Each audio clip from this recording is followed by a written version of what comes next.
আসসালামু আলাইকুম। প্রিয় দর্শক, ত্রয়োদশ জাতীয় সংসদের প্রথম অধিবেশন বসেছিল গতকাল এবং সেই প্রথম অধিবেশনেই নানা নাটকীয় ঘটনা ঘটেছে। জামাতে ইসলাম এবং এনসিপির যে প্রধান বিরোধী দল, যারা একটাই দল, একটা জোট, তারা যখন রাষ্ট্রপতির ভাষণ বয়কট করেছে, রাষ্ট্রপতি ভাষণ শুনবে না বলেছে এবং না বলে তারা ওখানে চিৎকার চেঁচামেচি করেছে, প্রতিবাদ করেছে, বিক্ষোভ করেছে, স্লোগান দিয়েছে, প্ল্যাকার্ড প্রদর্শন করেছে। এসব করে তারা শেষ পর্যন্ত ওয়াকআউট করেছে এবং ওয়াকআউট করে বাইরে এসে সাংবাদিকদের বলেছে যে রাষ্ট্রপতির প্রধান 3টা অপরাধ কী কী, এবং সেই অপরাধগুলো তারা সবিস্তারে বর্ণনা করেছে, যে কারণে তারা রাষ্ট্রপতির ভাষণ শুনবে না। একটা বিষয়, তাহলে রাষ্ট্রপতি এমন একটা বেকায়দায় আছেন যে ওনার ভাষণ বিরোধী দল শুনতে চায় না, ওনার সামনে তারা মুখোমুখি হতে চায় না। উনি আসার সঙ্গে সঙ্গে তারা চিৎকার চেঁচামেচি শুরু করে দিয়েছিল এবং তারা চিৎকার চেঁচামেচিতে এতটাই মগ্ন ছিল, এতটাই ব্যতিব্যস্ত ছিল যে রাষ্ট্রপতি আসার সঙ্গে সঙ্গে যে জাতীয় সঙ্গীত বেজেছিল, সেই জাতীয় সঙ্গীতকে সম্মান দেখিয়ে যে দাঁড়ানোর ব্যাপার যেটা আছে, রীতিটা আছে, এটাও তারা পালন করতে ভুলে গিয়েছিল। যা হোক, এরকম অনেক কিছু ঘটনা ঘটেছে। এদিকে আমার রাষ্ট্রপতির জন্য একটা মায়াই হচ্ছে। এই ভদ্রলোকের জন্য আসলে করুণা দেখানো ছাড়া আর তো কিছু করার নেই। মায়া হচ্ছে এই কারণে যে উনি যাদের দ্বারা রাষ্ট্রপতি নির্বাচিত হয়েছিলেন, মানে আওয়ামী লীগের দ্বারা, সেই আওয়ামী লীগও কিন্তু ওনার এই ভাষণটাকে ভালোভাবে নেয়নি এবং তীব্র সমালোচনা করেছে। যথারীতি অনেকে টিরজাফর বলেছেন। তো এখন এই রাষ্ট্রপতি ভদ্রলোক করবেনটা কি? কেন রাষ্ট্রপতিকে আওয়ামী লীগ মির্জাফর বললো সেটাও একটু বলা যেতে পারে। যেমন বিগত সরকারকে, হাসিনা সরকারকে উনি স্বৈরাচারী সরকার হিসেবে, ফ্যাসিবাদী একটা সরকার হিসেবে অভিহিত করেছেন। কেবল তাই নয়, উনি মুক্তিযুদ্ধের ইতিহাস বর্ণনা করতে গিয়েও যে কাজটা করেছেন, সেখানে উনি, যেমন আমি আপনাদেরকে পড়ে শোনাই একটা লাইন। উনি বলেছেন, স্বাধীনতার ঘোষক শহীদ রাষ্ট্রপতি জিয়াউর রহমান বীরুত্তম স্বাধীনতা এবং মুক্তিযুদ্ধের ইতিহাসের সকল অবিসংবাদিত নেতার অবদানকেও আমি শ্রদ্ধার সঙ্গে স্মরণ করছি। উনি যদি কেবল বলতেন যে স্বাধীনতা যুদ্ধের যত মুক্তিযোদ্ধা আছে, যারা নেতা ছিল, সবাইকে আমি স্মরণ করছি, ঠিক ছিল, আমার কোনো আপত্তি ছিল না। কিন্তু উনি জিয়াউর রহমানের নামটা আলাদা করে বলেছেন আরও যারা আছেন সবাইকে উনি স্মরণ করছেন। দেখেন, আমি অসুবিধা নাই, কিন্তু উল্লেখ করার মতন নেতা কি একমাত্র জিয়াউর রহমান? আমার স্বাধীনতা যুদ্ধের যত নেতা ছিলেন, যত বীর ছিলেন, তাদের মধ্যে যদি আমি একজনের নাম উচ্চারণ করি, এটা কি জিয়াউর রহমান হবে নাকি বঙ্গবন্ধু শেখ মুজিব হবে? এবং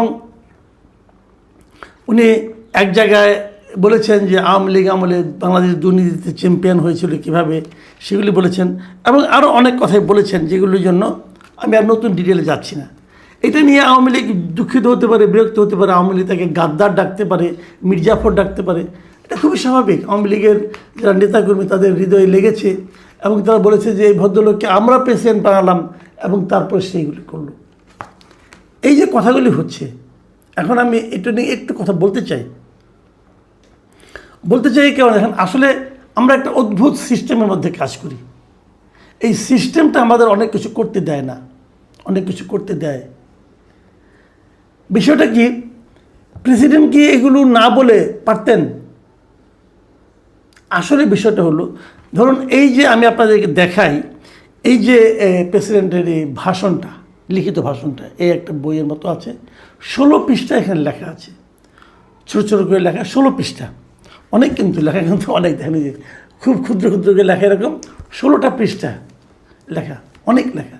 এই যে পুরো লেখাটা আছে না, এখানকার একটা বাক্য প্রেসিডেন্ট নিজে হাতে লিখেননি, নট এ সিঙ্গেল সেন্টেন্স। এই পুরো জিনিসটা বর্তমানে যিনি সরকার আছে, যারা সরকার আছে, সেই সরকারের পক্ষ থেকে লিখে প্রেসিডেন্টের হাতে তুলে দেওয়া হয়েছে পড়ার জন্য। প্রেসিডেন্ট কেবল এটা পাঠক মাত্র, আর কিছু না।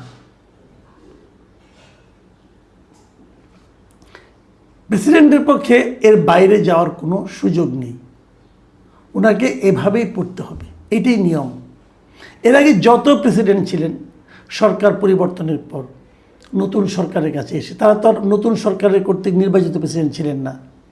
আবার ওখানে একটু তত্ত্বগত ভুল আছে। তত্ত্বগত ভুলটা কি? তত্ত্বগত ভুলটা হলো প্রেসিডেন্টকে কিন্তু সরকার নিয়োগ দেয় না, প্রেসিডেন্টকে সরকার নির্বাচনও করে না। প্রেসিডেন্ট বাংলাদেশে নির্বাচিত হয়, এই যাবৎকালে হয়েছে সংসদ সদস্যদের ভোটের দ্বারা। এখন সেই সংসদ সদস্যরা যেহেতু সরকারি দলের প্রাধান্য থাকে, কাজে তারাই মূলত যাকে মনোনয়ন দেয় সেই প্রেসিডেন্ট হয়। এটা ভারতেও একই অবস্থা। ভারত আরেকটু ঝামেলা আছে, ওখানে আবার রাজ্যসভার লোকজন ভোট দেয়। তো ওভাবে কিন্তু প্রেসিডেন্টটা হয়। কাজেই প্রেসিডেন্ট সরকারের না। আবার আরেকটা কথা, প্রেসিডেন্ট কিন্তু কোনো দলেরও লোক না। প্রেসিডেন্ট হওয়ার আগেই তাকে তার দল থেকে, যে কোনো রাজনৈতিক দল, সে যদি কোনো রাজনৈতিক দল করে, সেই দল থেকে তাকে পদত্যাগ করতে হয়। এটাই নিয়ম ভাই। এখন প্রেসিডেন্ট একটা নির্দলীয় লোক সেই হিসাবে, তো নির্দলীয় লোকের কাছ থেকে আওয়ামী লীগই বা কেন দলীয় নেতার মতো, দলীয় কর্মীর মতো আচরণ আশা করতে চায়? এটাও তো ঠিক না।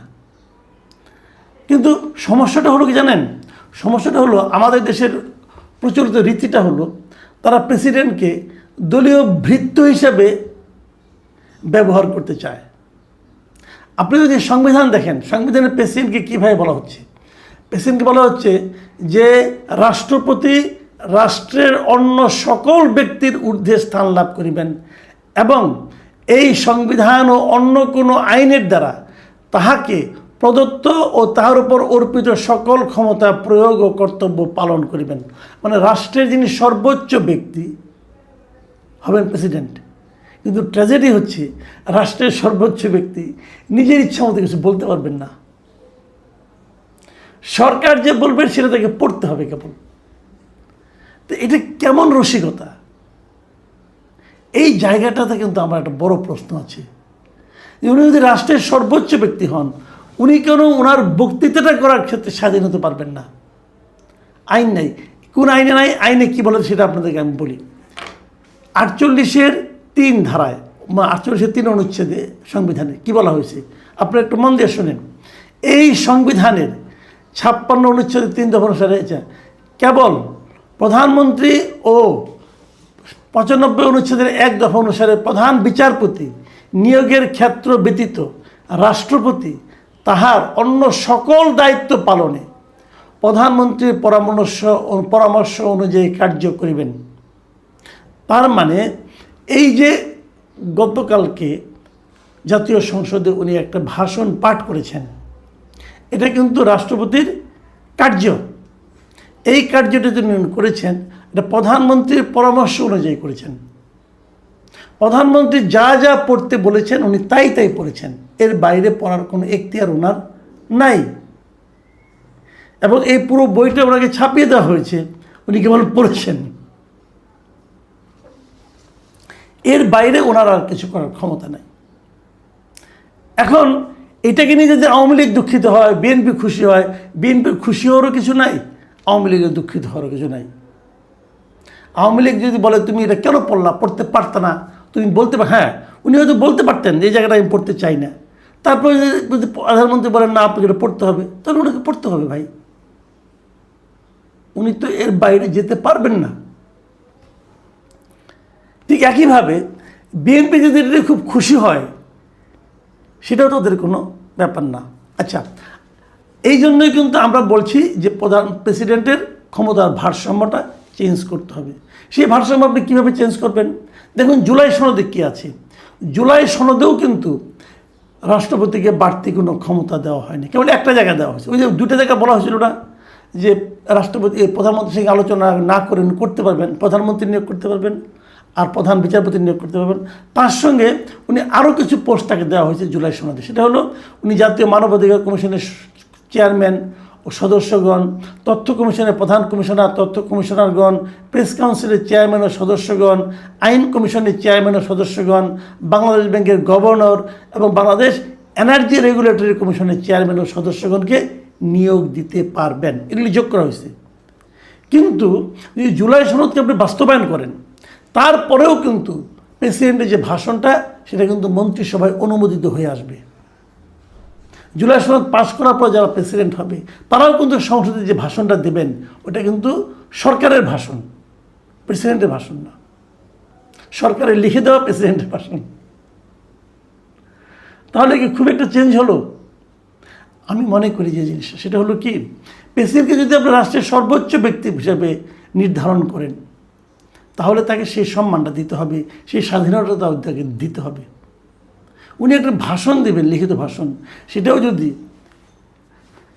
সরকার কর্তৃক অনুমোদিত হতে হয় তাহলে এটা কিন্তু খুব দুঃখজনক। আমি এখন জামাত এনসিপির কথা বলি। এই যে জামাত এনসিপি, ওনার ভাষণ শুনবেন না বলে বেরিয়ে গেলেন, উনি খারাপ লোক, বেরিয়ে গেলেন। তো এই খারাপ লোকের কাছে আপনারা, এই খারাপ লোকের এই কাজগুলো আপনারা করেন নাই। এই যে আজকে যে নির্বাচনটা হয়েছে, এই নির্বাচনটা তো প্রেসিডেন্টের আদেশের কারণে হয়েছে।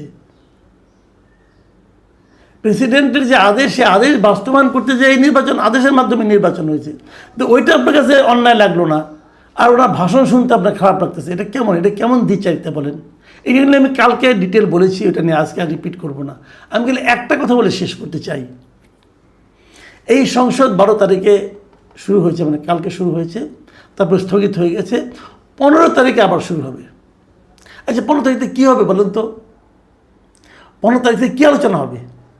আলোচনা হবে প্রেসিডেন্টের ভাষণের উপর আলোচনা। এই প্রেসিডেন্ট যে ভাষণটা দিয়েছেন, এই ভাষণটাকে কেন্দ্র করে, এই ভাষণের বিভিন্ন পয়েন্ট নিয়ে আপনারা এই সংসদ সদস্যরা আলোচনা করবেন। তো তখন জামাত এনসিপির মেম্বার কী করবেন? ওনারা তো প্রেসিডেন্টের ভাষণ শুনবেন না, এটা শুনলে পরে জাত চলে যাবে। তো এটা নিয়ে আলোচনা করার সময় জাত যাবে না, কি করবেন ভাই? এগুলি হলো বাংলা ভাষায় একটা শব্দ আছে, এটা অবিমৃষ্যকারিতা, মানে পরিণতি কী হবে না জেনে কাজ করা, হুজুগের বসে কাজ করা। জামাত এবং এনসিপি যা করেছে কালকে, এটা লজিক্যালি আপনি টিকাতে পারবেন না। এই লোকগুলির কাছে প্রেসিডেন্টের অন্য সব কাজ মিষ্টি মিষ্টি লাগছে। আজকে প্রেসিডেন্ট ফেসিবাদের দোষর হয়ে গেছে, বলছে কি যে প্রেসিডেন্ট কেন যখন নাকি শেখ হাসিনার সরকার এই নিরীহ লোকদেরকে মারলো অথবা নির্বিচারে গুলিগুলো, তখন প্রতিবাদ করলো না। সে তো প্রতিবাদ করতে পারে না রে ভাই, সংবিধান তাকে প্রতিবাদ করার অধিকার দেয় নাই। সেই অধিকারটাকে আপনারা দিচ্ছেন। আগামীতে যদি প্রেসিডেন্ট হবেন, সেই প্রেসিডেন্টকে প্রতিবাদ করতে পারবেন? আপনারা যে জুলাই সনদ বাস্তবায়ন করতেছেন, আমার প্রশ্ন ভাই, আপনারা যে জুলাই সনদ বাস্তবায়ন করতেছেন, সেই জুলাই সনদে সেই অপশনটা আপনি রেখেছেন যে প্রেসিডেন্ট প্রতিবাদ করতে পারবে? রাখেন নাই তো। সেখানে তো প্রেসিডেন্ট এরকম কাঠপুতলি হয়ে থাকবে। সেই যে ছোটোবেলায় আব্দুল আলম একটা গান শুনছিলাম না, যেমনি নাচাও তেমনি নাচি, পুতুলের কি দোষ? শুনতে খারাপ শোনা যায়, কিন্তু বাস্তবতাটা হলো আমাদের প্রেসিডেন্ট কিন্তু পুতুল, তাকে যেমনি নাচায় তেমনি নাচবে। ওনার কোনো দোষ দেওয়া লাভ, ওনার দোষ ধরছেন কেন আপনারা? উনি কি পারতেন না কাজটা করতে? শেখ হাসিনা যখন ক্ষমতায় ছিল উনি বলতে পারতেন? ওনার দেখতেই নাই বলার। হয়তো ফোনে বলেছেন কি বলেন না আমি জানি না, আপনি জানি না। হয়তো উনি যখন দাবি করেন বলেছিলাম, আপনি শুনেন, ওনার সঙ্গে আলাপ করছেন? আলাপ তো করেন নাই। কাজে আগামীতে যে প্রেসিডেন্ট আসবে সেও তো বলতে পারবে না, কারণ তাকেও কিন্তু জুলাই সনদে সেই অধিকার দেওয়া হচ্ছে না। তো কী সনদ, কী সংস্কার আপনারা করলেন আমি জানি না, কিন্তু প্রেসিডেন্টকে যদি রাষ্ট্রের সর্বোচ্চ ব্যক্তি মনে করেন, তাকে সেই সম্মানটা আমি মনে করি দেওয়া উচিত। প্রিয় দর্শক, আমরা অপেক্ষা করবো 15 তারিখের পরে যখন সংসদ বসবে, তখন এই জামাত এনসিপির লোকেরা, এই সংসদ সদস্যরা প্রেসিডেন্টের ভাষণের উপর আলোচনা করেন কিনা, করলে কিভাবে করেন, সেটা শোনার আমার খুব আগ্রহ নিয়ে আমি অপেক্ষা করব। আপনারা করেন, আসেন দেখি তারা কি বলেন।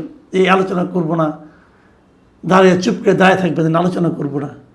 আলোচনা আপনাকে এই যে প্রেসিডেন্টের ভাষণ, 16 পৃষ্ঠার ভাষণ, এটার উপরেই করতে হবে, কিচ্ছু করার নাই ভাই। প্রিয় দর্শক, এখন এই পর্যন্তই। আল্লাহ হাফেজ।